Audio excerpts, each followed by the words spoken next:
So we've brought all 4 of our boards up from outside. We are standing on the 2nd floor. You can see part of the floor is already done. But I've got all 4 boards laid out. And if you remember, they were numbered 1 through 4. The long board here is number 1, 2, 3, and 4 at the far wall. And they are resting on the 6x8 beams.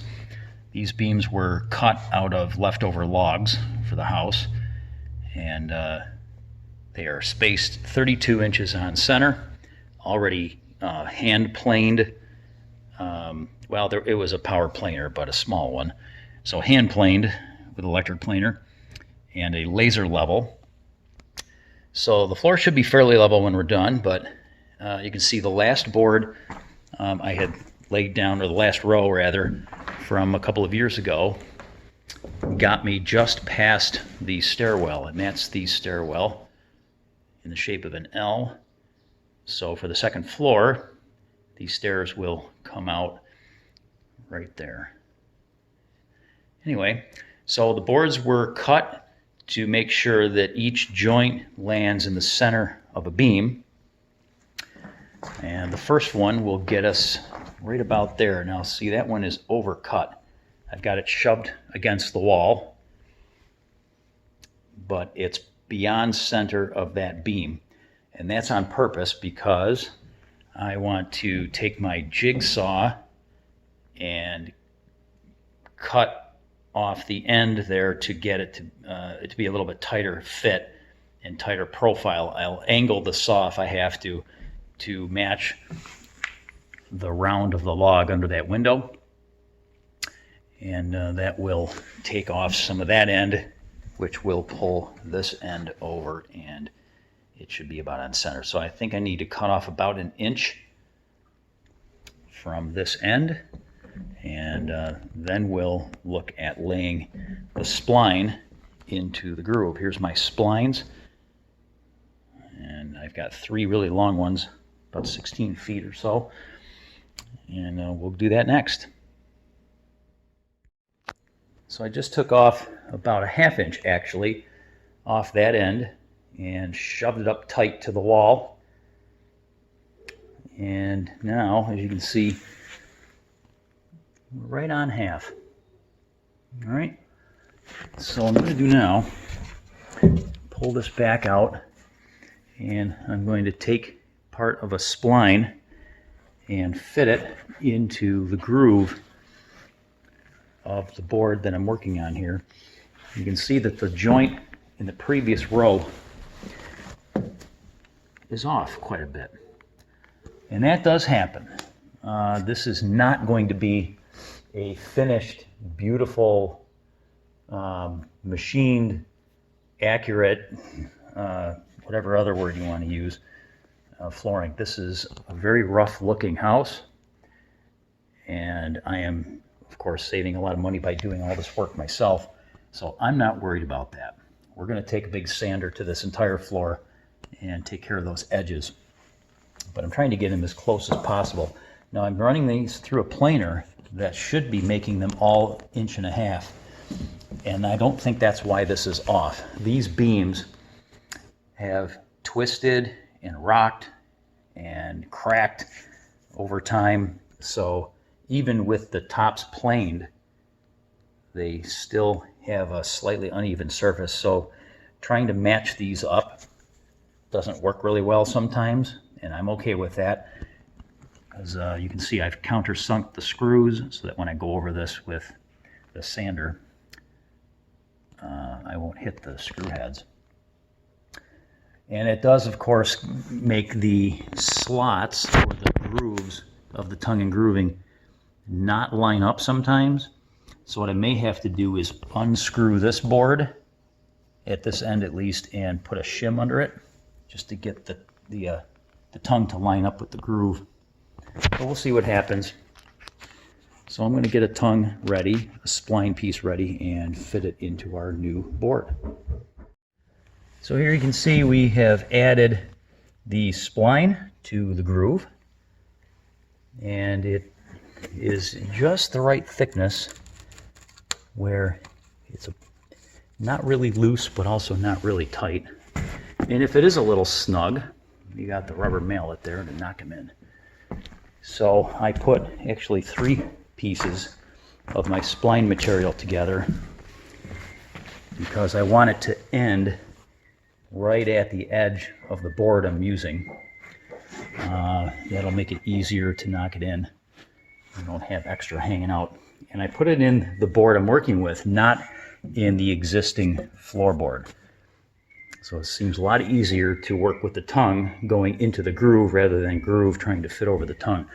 And I did loosen this screw up, which raised that board slightly and lined up the grooves there. So what I'm doing here now is, after I laid it down,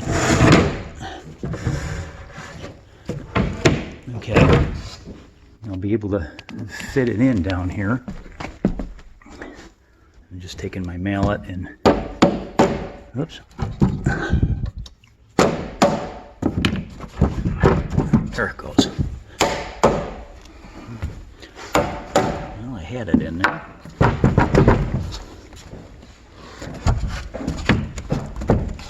It is a little tricky sometimes. Well, let's see, I need another hand. Pause for a minute. There we go. Actually, that was quite easy. I didn't hit it at all. I just picked up this edge, which tipped it, and now it's in. The problem is, this is a long board to work with, and trying to get it to hand fit all the way down through there is not easy. So it doesn't just go in real slick. Sometimes you have to pound it. Not a big deal, but so that this end doesn't pop back out, what I'm doing next is putting a block here. All right. Well, I had a hole started already. There we go. Okay, that will hold this end in place. Okay. Now I can work my way down and get that tongue to go in the rest of the way down. There we go. So after a little bit of encouragement with the rubber mallet, we've got that board in. Now, you'll notice the joint is not super tight, but that's as tight as it's going to get. And the reason is because these 2 boards were not exactly the same width, so there's a slight offset. But again, this is a very rough floor to match the rough looking house. So in the grand scheme of things, I'm fine with it.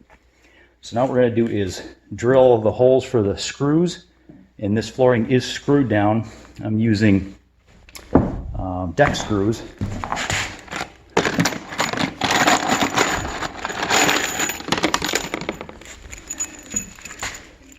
And these are 2.5 inch, I believe. 2.5 inch deck screws. And that is so that the floor sucks down nice and tight and can't spring up. So it's important to drill the holes first, and when you put the screws in, to sink them down below level of the flooring so that the sander doesn't catch on the screw heads. So I'm going to drill the holes and put the screws in. I do 2 holes, 2 screws for every beam, all the way down. Okay, so let's start that. For each hole, I pitch the drill so that it angles into the beam below rather than straight down. So I was told that pitching the screws gives them a little more holding strength, I guess.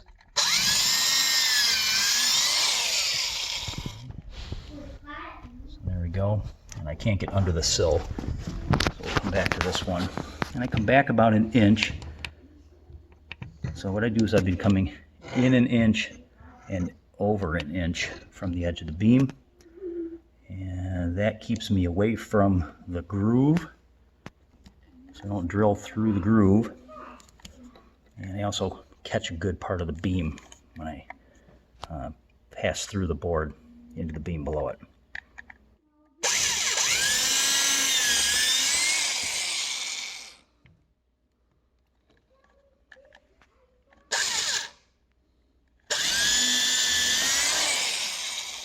There we go. So I'm going to do that all the way down through this board, and then we'll put our screws in. There, we have all the screws in. And they're all pitched and countersunk all the way down. Okay, so now we're going to start with the next one. And hopefully this one will go in a little easier. And I left the screws out on the adjacent board to hopefully make it a little easier to start that next board. So we'll see how it goes. So I'm at the other end of this row, about to put the last board in, and you can see it's going to butt up against the lower curve of one of our logs. So what I did was I took my jigsaw and pitched the foot and cut a nice looking bevel on the end of this so it would fit under there a little snugger. Not necessary, of course, but I just think it's neat to know that it's there. So I took off 2.5 inches because that's the extra I had at that end when I laid it down next to this one. So now, after taking it off of that end, let's see how it fits. Let's square it up a little more, and there we go.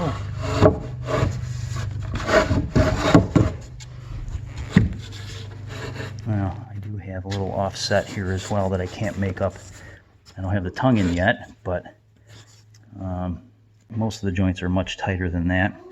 So I'm going to measure my tongue for this board and lay that in there, and then we're going to knock that one in place.